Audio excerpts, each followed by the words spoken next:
Some brands are legendary. In every category, someone sets the standard, and some companies create raving fans.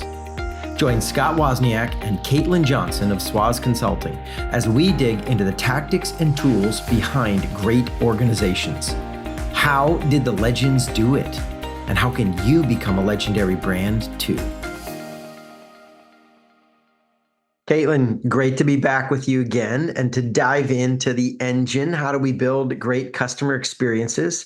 If you're new to us, I'm Scott Wozniak. This is Caitlin Johnson, and we are a part of the Swaz Consulting team. And we, among other things, talk a lot about how to create amazing customer experience with our customer experience engine, this little diagram we draw with all these systems. And so today we're really going to get tactical and specific on how to do some of the stuff that gets you these awesome outcomes. So let me frame a little bit of where we're at in the engine, Caitlin, right? All right. Sounds good. We say at the heart of the engine are three gears, and the biggest gear is operational excellence, right? It's not where most people expect us to go. I get the raving fans, folks. Like it's going to be parties and all the special treats and personalizations. Those are other episodes. We love that stuff. Yeah. But what we've also learned is if you don't get operational excellence, nothing else matters. You can't out party or out treat your bad operations. Like it's just got to be there. And okay, so how do you get operational excellence? And it's not motivational speeches, right? It's not the Darn it. We could charge a lot for that, Scott. I know, dang it. If we did not have integrity, Caitlin, and maybe if there wasn't an internet, right? Like if no. Oh gosh, yeah, that's true. Yeah. No, I don't know if I could personally be satisfied with just kind of hyping people up anymore. Honestly, no, I want to know how. In the early days of my career, I was kind of a hype guy, and it didn't get any results. And so, okay, so how do you actually get operational excellence? There's systematic, tactical things from scorecards to measurement challenges, from gamification. There's a lot of good stuff.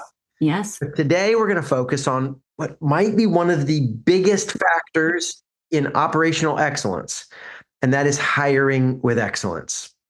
Everything else is downstream of your hiring. Everything else assumes you hired the right people. For sure. That's the first step. You've got to hire the right people. And at Swaz, we talk about doing this with 3 C's. Yes. Focusing on 3 C's. And Scott, we decided to focus on a mini series on these 3 C's because each of them are so important. So talk to us a little bit about what these 3 C's are and then the focus for today's podcast. Okay, so the 3 C's, and we've talked about these in the past. If you want to dive in more depth on the whole package, we can, but we're really going to get narrow focused on the first of them today. But the 3 C's are character, chemistry, and competence. Character, chemistry, and competence. And today we're going to talk about character, what it is, and more specifically, how do you actually test for it in the interview process? Yes, because absolutely. What I see most of the time, Caitlin, I know we were just talking about this with another client, not to be named, but like the human process, the talent process, oftentimes is like crossing our fingers and going with our gut. Yes, right. I really like her. She feels great. Like, let's give her the job. It's not working. I'm trying to figure out how to be polite about it, but like, it's just not working. It doesn't work that way. Right. So at the end of last year, Gallup did another one of their big engagement surveys, thousands of companies, and they found that 34% of American workers were engaged in their job. I know, isn't that sad? And the number really doesn't deviate too far off of that year over year over year. I was thinking about that the other day. I was like, man, we're doing something wrong. Are we doing something? But then it made me was like, are we doing something wrong? Like, what is on that number? 34% are engaged. That's it. Yeah. So there's a lot of factors in why, right? And we have this whole other employee experience engine where we talk about employee engagement. But I will tell you, we're talking today to people who do hiring decisions, whether that's a small team or, these massive multi-billion-dollar clients we have. Nothing else is as important as getting the right people. Jim Collins, author of the epic bestseller, Good to Great, says, get the right people on the bus, in the right seats on the bus. And he actually says you get the right people before you set your strategy. Like it is the first in sequence. And he's pretty aggressive about it. Right. I think you can set a strategy and then go find people. I might not be quite as hardcore as he is, but I might be wrong. He might be right that like it's the first in sequence too. So so getting the right people on is key. And I think part of why we end up with about a third of workers engaged is because most hiring processes only look at competence in our 3 Cs. Which is strategically the third item, right? Because we do Yes, talk about these in order. that's right. Character first, then chemistry, then competence. You're right. There's so many aspects. I think of just interviews I've been in where it's just purely like, do you have the skills? Can you do the job based on the job description? And the job descriptions, golly, man, sometimes some organizations make them like little mini science projects, and there's a lot of times between you and I when we're working with clients who are like, do you really need all those bullet points or can you train some of those bullet points? Right. Well, especially compared to, as if you get the perfect candidate, awesome. Mm-hmm. But what if you don't? Do you want to train on the technical stuff, or would you rather try to train their character? That's like trying to make somebody change inside out. That's going to be really tough. Yeah, listen, there are people who would just straight tell you it's not possible. Mm-hmm. Now, I happen to be on the side of the camp that character can change. Human beings do change, but fair warning. Like I happen to be a Christian. That's the whole Christian ethos and story is like God changes our hearts. But I'll say this: even if you're not religious, right? Mm-hmm. I think we've all tasted character change. In fact, you and I are right now going through character change programs, and I don't mean churches. It's called parenting, right? Parenting.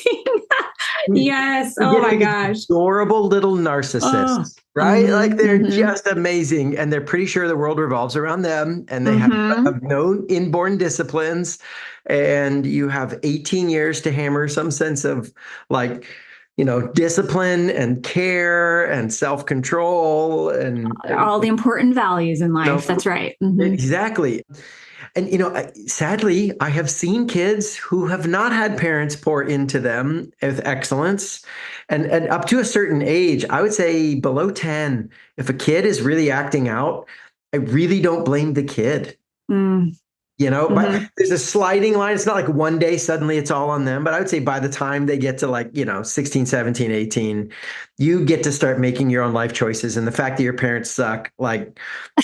I know some of my best friends are people who grew up in really bad scenarios and decided, I don't want to be that, right? I'm going to figure it out. Yes. But sub 10, like that's their character of the kid is the parental training. You're following the example of what you have around you, right? That's it. Yeah. And by training, I mean, the accidental training, right? Yes. It's interesting. By following the example of those that you have around you, actually, in my mind, I all of a sudden went back into organizational development and thinking about organizational values. And yes, we're talking about hiring for character, but I think an organization needs to understand, well, what is the character I'm looking for first? And do we demonstrate that so that we're bringing in someone with similar character that's going to make a good match? Yes. That's the first critical piece for hiring with character is, do you even know what you're looking for? Right? Yeah. And they can't just be the values on the wall that you don't live by, right? It's got to be ingrained in business decisions and how you treat each other, how you act, the actions and the behaviors and the habits all inside of the organization. Yeah. For example, what we often will say is not a character quality that you should put on your company list and select for is integrity, which gets some really good I just took a step back at that one. Tell me more. Yeah. No, listen, we love liars and cheats. They're the best. No. Of course we want. No, we want high integrity. Of course we do. But here's the thing. For most people, that is not a defining character quality that makes their company unique. It's table stakes. Oh, I see. So it's a given. Of course you want people to be honest. Of course. Right. But your company character qualities are not generic things like nice human being, right? Doesn't cheat, isn't secretly a criminal. Like, duh, of course not. No, these are, So some of this is because we pick three C's because it's got a nice alliteration, It right? does. It's got a nice ring to it. But character, maybe a better actual word for it would be values or passion, right? Values or passions. Yeah.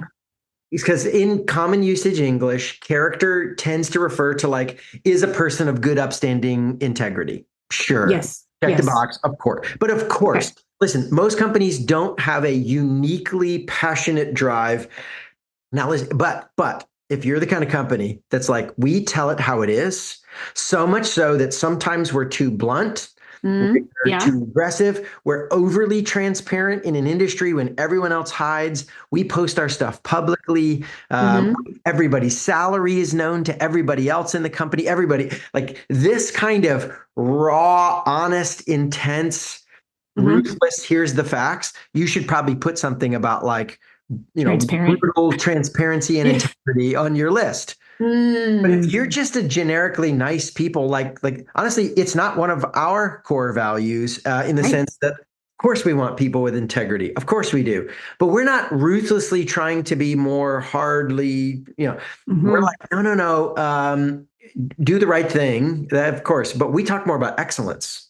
How getting the Yes. last 5% of excellence, the premium is the word we use for it, which Mm-hmm. premium quality, not just good enough, right? Mm-hmm. And included in that is this idea of like, well, sure, being premium means you do the right thing. But for us, it's less about like, a blunt, aggressive integrity, and it's more about a excellence level. And so Packaged within excellence. it's almost like, what's your company personality type? What are the Mm. unique things that you do that you do more than other people, or that you willingly, knowingly will pay a price to do? Like we'll lose Mm-hmm. money over that. Now I'll tell you, for my personal core values is I keep my word even to my own harm. And there have been many Mm-hmm. times, like for example, I'll have a client a year and a half ago book an event, and it's a local thing. And you know what? For you, it's like a nonprofit, and I'm going to give you a pro bono deal and like, or maybe super, super discount to work with this local church or something.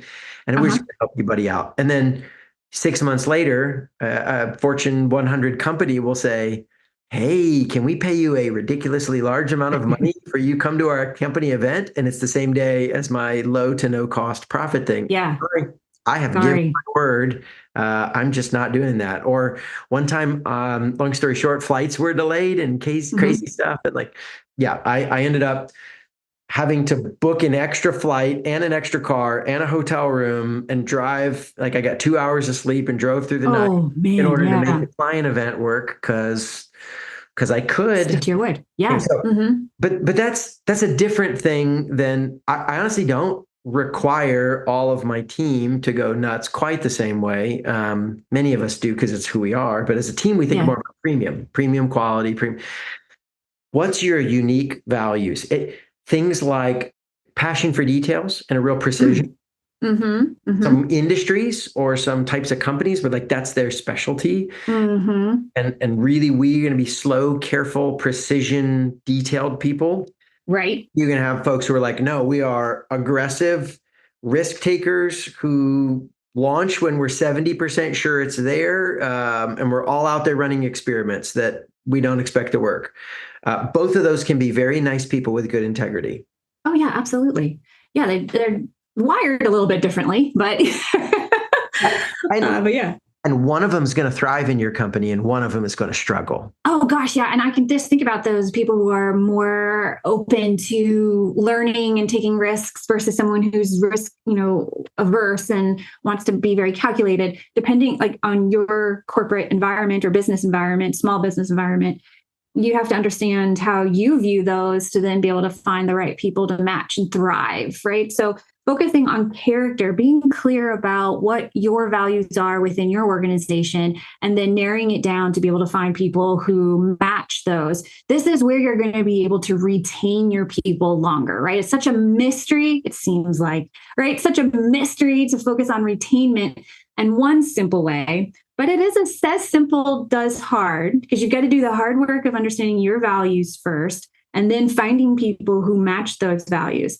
But the Society for Human Resource Management, SHRM, has said that if organizations can align their values to their employees' values, you can increase retention.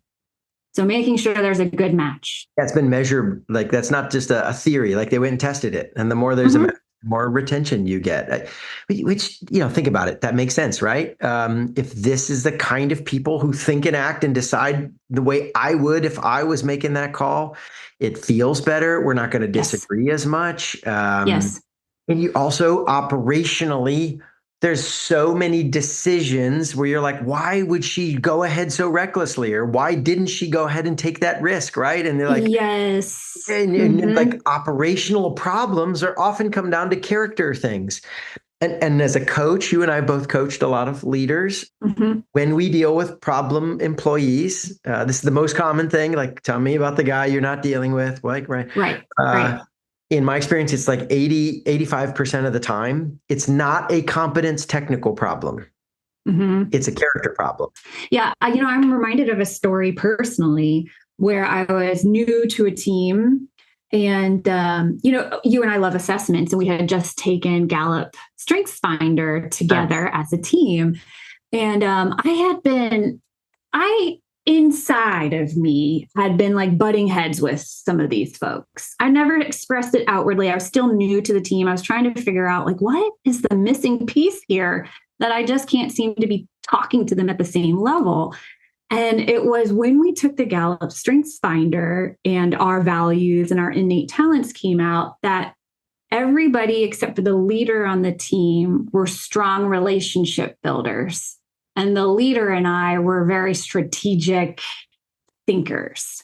And it dawned on me, I was like, oh, that's the rub that I'm feeling inside of me that I'm not connecting with my team on, is because they're wanting to chit chat for about 20 minutes of our 60-minute conversation around the weekend and what they did. And I'm like, hey, I got a job aid I got to get printed and like out the door. Like, why is it taking 3 months for this one pager to be approved? And so it dawned on me, and I still am very competent, right?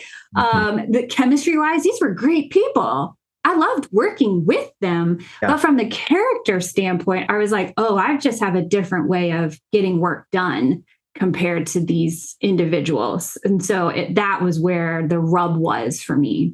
Yeah, I love that example. And by the way, StrengthsFinder is one of my favorite tests for kind of values. I'm going to nitpick with their language. They call them strengths, which sound lovely, but really, if you even read their own explanations, it's really core values. It's not strengths in the classical sense of like a skill I have highly developed. It's like an aptitude, a passion, and a way of thinking I may or may not have developed yet, right? And that I would call that a character quality. These are the character qualities you have, which then, and I'll piggyback off them. I love their tests because one, it's really good at identifying what some of those are for you. And two, they say it really well. Just because you have a high passion, aptitude, and wiring for something doesn't mean that you don't need to build the skills of it. Character as often shows early and expresses early. This is the kind of character I have, but it could take a lifetime to figure out how to fully live out that character and align your whole life to it. And so I'm not saying we're perfect at all these things when we pick a character quality, but it is maybe this is the plumb line. This is the aspiration or the gravitational pull. I keep coming back to this and trying more and more to line up with this. And the more clear you are on what you want, the easier it is for you to operate that way, and the easier it is for you to find people who want to operate that way. And operational excellence goes up. It just does every single time. Okay, so we should probably talk about how do you actually do this? Right. So, how do you look for character? Right, character. Okay. What about this? Let's pause our little mini series here and say, this is what character is and why it matters. And we're going to pick up next episode with specific tactics and tools on how to test for character in your deal. I love it. If you enjoyed this episode, you might want to sign up for our weekly newsletter. It's all new content with the same themes.